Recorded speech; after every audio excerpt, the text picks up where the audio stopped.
July is nearly upon us in Splatoon 3, and that means another month full of all kinds of exciting new events and some new content for you to enjoy as well. So in this video, I want to take a look at everything that will be going on throughout the entire month, giving you the full rundown about all of the activities that you need to know about. So let's do this. To start off the month, we can expect to enjoy a new Splatfest preview very early on. A week before the next Splatfest in July begins in the middle of the month, the Splatfest preview will allow us to start collecting up those conch shells, which will give us free pulls at the shell out machine. And you'll also get a score based on how many of those you collect for your team as well. Most importantly though, before you can do any of this, you will need to choose what side you're on, which is always the most fun part of the Splatfest in my opinion. I'm not entirely sure what I'm gonna go for, but I'm excited by all the choices. You'll have to let me know down in the comment section below what team you're planning on going on. So definitely keep an eye out for that Splatfest preview when it begins in the early part of July, so you can choose your team and start collecting those conch shells. Now, the main event itself will begin on the 14th of July and last until the 16th, and it'll be our first Splatfest since the game got updated for the Sizzle season. The choices you'll have this time around are which flavor of ice cream is the best. You can choose between vanilla, strawberry, or mint chip, and all of which come with pretty unique ink colors that honestly I think are some of the best that we've seen so far in the game. Nintendo did first reveal this during the Nintendo Direct, so we got a really nice trailer for this Splatfest, which is super exciting, and we got a good look at some of those new ink colors. I definitely think I have a bit of a bias for vanilla right now because that ink color honestly looks super unique. I really like how it looks, but I'm not entirely sure if that's the one I'm gonna pick. Regardless, I'm super excited for this Splatfest. It's our first of the summer. I'm really excited about the theme. I think it's a great one for this time of year. So it's honestly looking like it's going to be a lot of fun, and I can't wait to participate in it. Once again, don't forget to let me know what team you're going to be choosing down in the comment section below so we can get a good idea of where people are going. Also, don't forget that you'll get bonus catalog points during this entire event, which is really great if you're still trying to work on your catalog that we got at the start of the Sizzle season. It'll be great to make some really fast progress on that throughout the entire event. You also probably noticed that Nintendo has added a brand new tricolor map for this very occasion.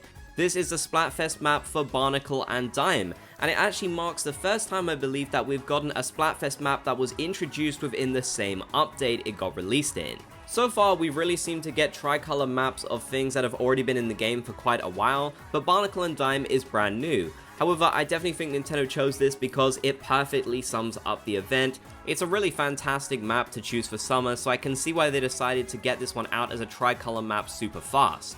On screen, I'm going to be showing you the layout for this. This was data mined by Diam Creeper, so credits to them for sharing this. So that should give you a good idea of what playing on this version of the tricolor of Barnacle and Dime is going to be like when this Splatfest launches. Despite not being a super unique map like the Zelda one that we got for the Splatfest before this, I definitely think this is a great addition, and it's cool that we'll get to play on Barnacle and Dime as a tricolor map so early into the season. But what do you think about it? Are you excited to play on this, or do you wish it had been something else? Next, some content for Salmon Run players. We have a new Eggstra Work event that'll be coming up early on in the month. This has been announced by Nintendo very recently, and it'll start on the 1st of July and lasting until the 3rd. And thanks to the new update, you'll actually be able to play this in the solo queue for the first time, which is really great.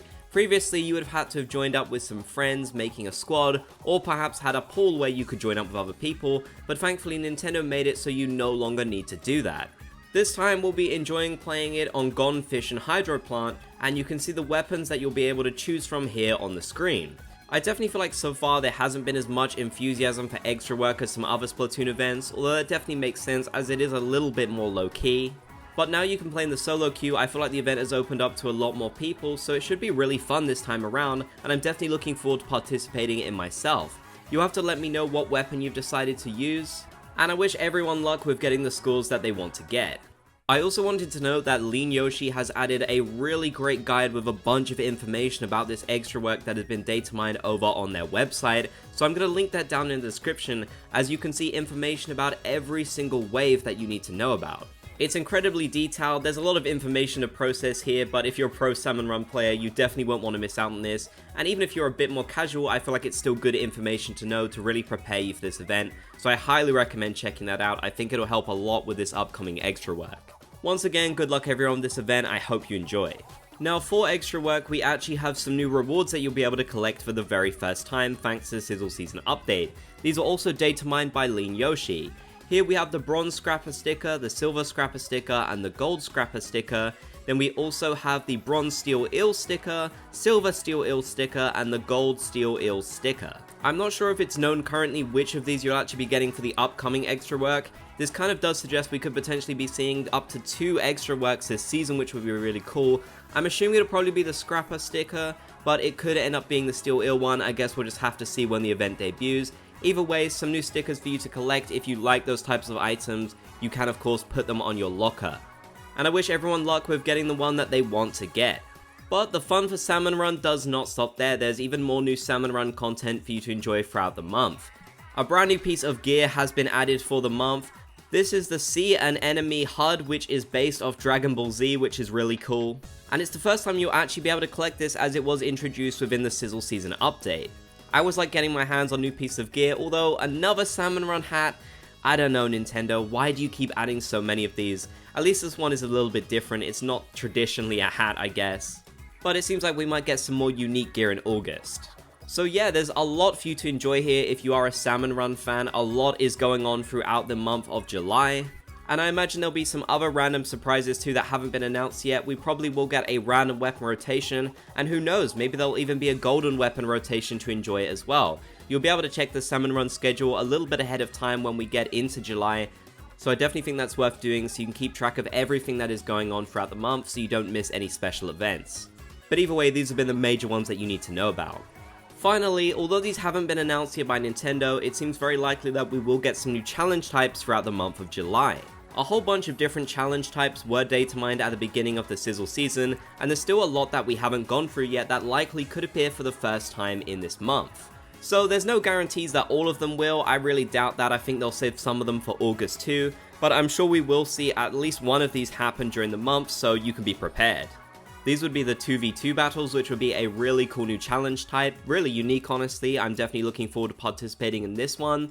We could also have the roller and brush only challenges, so if you main any of those weapons, you should have a pretty fun time with this event. There would also be the Zipcaster only challenge, which is similar to some of the others that we've seen with Trizukas and such. Nothing too complicated, but still, it should be fun.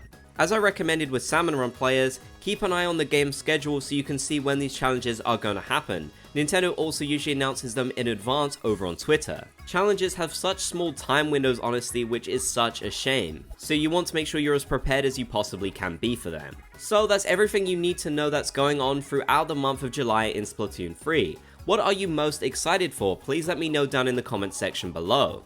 And definitely don't forget to let me know what Splatfest team you're going to be on. I would absolutely love to hear. If you made it to the end of the video, be sure to comment Splat Gang down below so I know you did. If you enjoyed, be sure to leave a like, and if you haven't already, consider subscribing and turning on notifications for more.